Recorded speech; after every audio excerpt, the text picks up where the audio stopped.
Grandes civilizações.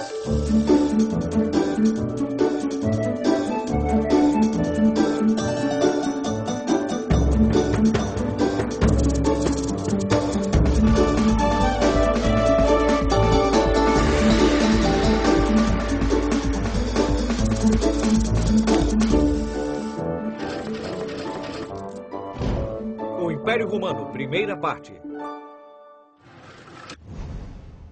Todos os caminhos levam a Roma. O que quer dizer esse velho ditado? Será que todas as estradas do mundo se encontravam em Roma? Roma de novo? Eu sempre acabo aqui! Essa expressão faz sentido, porque os romanos construíram uma rede de estradas de um lado a outro de seu território, como uma teia de aranha.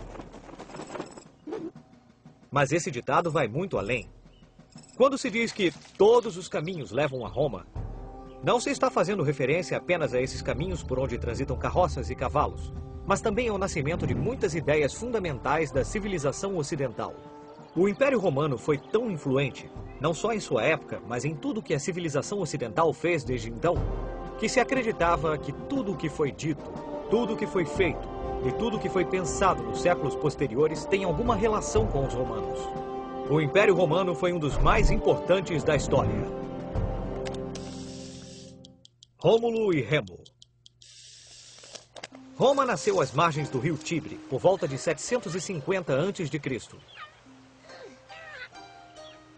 Naquela época, havia várias cidades gregas que tinham se estabelecido na costa da Península Itálica. Então Roma, que entretanto era tão pequena quanto um recém-nascido, começou a crescer imitando o modelo dessas prósperas cidades-estado gregas. A influência das cidades gregas era tão forte sobre os romanos que estes afirmavam ser descendentes dos heróis da Guerra de Troia. Dois dos principais heróis foram Aquiles e Heitor. Mas os romanos diziam ser descendentes de Heitor, ou seja, de um troiano. Essa história remonta a Enéas, um herói troiano, filho de Vênus, que abandonou a cidade de Troia em chamas e viajou milhares de quilômetros até chegar à Península Itálica, onde um de seus filhos construiu um novo reino. Anos depois, os gêmeos Rômulo e Remo nasceram. Eles eram descendentes de Enéas. Isto significava que um dia iriam crescer e governar o reino. Então, para evitar isso, o ambicioso rei Amúlio, tio de Rômulo e Remo, decidiu abandoná-los num cesto na beira do rio Tibre. Reza a lenda que eles foram encontrados por uma loba chamada Lupa, que descobriu os dois meninos recém-nascidos e os amamentou como se fossem seus próprios filhotes para mantê-los vivos. Quando Rômulo e Remo cresceram, quiseram fundar uma cidade. Mas tentando definir os limites da cidade, os irmãos brigaram e Remo morreu. Foi assim que Rômulo proclamou-se rei e fundou a cidade a que chamou Roma, como seu próprio nome, Rômulo. Na mitologia, Rômulo e Remo eram filhos de Marte, deus da guerra. Por isso, em suas veias corria sangue poderoso e muito agressivo. Mas, por outro lado, Enéas, o tataravô dos meninos, era filho de Vênus, a deusa do amor e da beleza. Digamos que todos os romanos foram fruto de uma mistura altamente explosiva da guerra e do amor. A República. Em seus primórdios, Roma era governada por reis. E quando um rei morria,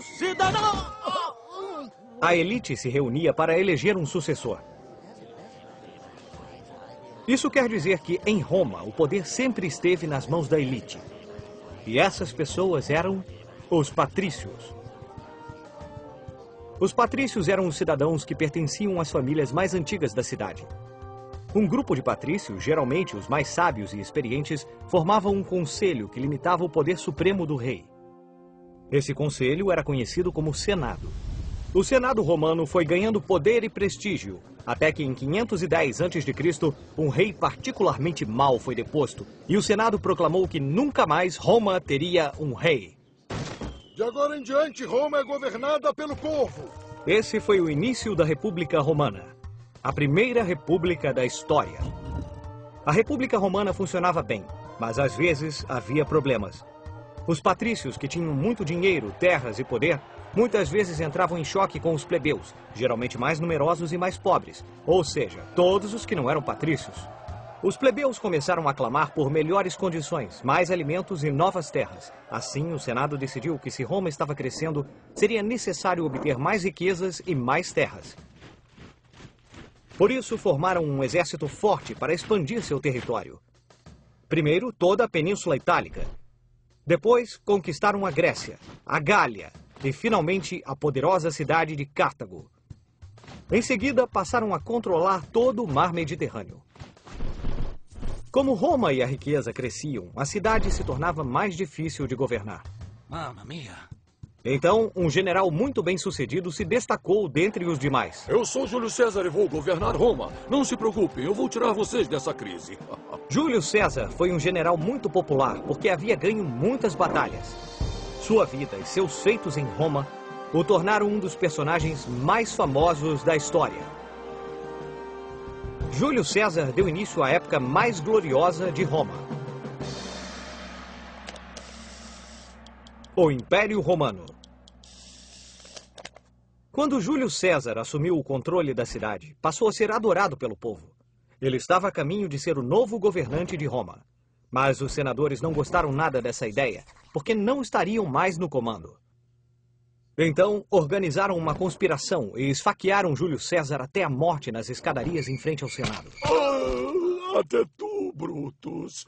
Sua morte gerou um caos em Roma. Até que, finalmente, Otaviano, filho adotivo de Júlio César, converteu-se no primeiro imperador romano, César Augusto. César Augusto assumiu o comando, deu fim a um século de guerras civis e inaugurou em Roma uma era de paz, prosperidade e grandeza imperial. Os romanos nunca se conformaram com o território que tinham. Sempre queriam mais e mais e mais. Essa ambição só foi alcançada graças à formação do exército mais poderoso do mundo. Muitas de suas estratégias foram baseadas em exemplos de Alexandre o Grande, o conquistador da Macedônia. Os soldados romanos foram organizados em unidades chamadas falanges e treinaram a famosa formação tartaruga, que os protegia com escudos por todos os lados, como um casco de tartaruga impenetrável. Além disso, atrás das legiões vinham as atiradeiras, capazes de disparar gigantes lanças de madeira. E também as catapultas, que podiam arremessar pedras pesadas ou enormes bolas de fogo. Nos primeiros tempos do Império, Roma conquistou terras desde o Oceano Atlântico até o rio Eufrates, da Inglaterra até o Saara. Nossa! E os romanos continuaram conquistando e anexando territórios ao Império durante séculos. A maior extensão do Império foi alcançada no século II depois de Cristo, durante o reinado dos imperadores Cláudio e Trajano. Vamos usar nossa bússola do tempo para ver o que estava acontecendo nos outros lugares do mundo nessa mesma época. O que estava acontecendo na Grã-Bretanha enquanto os romanos ampliavam seu império até o fim do mundo. No ano 43 depois de Cristo, o imperador romano Cláudio enviou tropas à Bretanha para conquistar os povos celtas que viviam nessa ilha.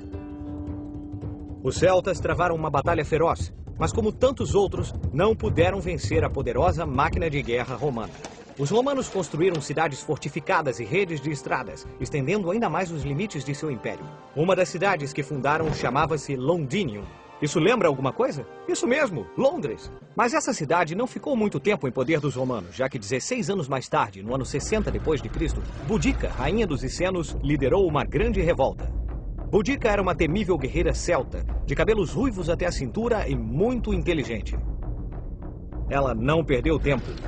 Enfurecida com a humilhação sofrida por seu povo, juntou várias tribos que, sob seu comando, incendiaram Londres e expulsaram os romanos. Um ano depois, os romanos enviaram novas legiões para retomar o controle de Londres e castigar os povos rebeldes. A história diz que havia 5 guerreiros celtas para cada soldado romano. E 5 celtas para cada romano? Ah, esses romanos não tinham a menor chance.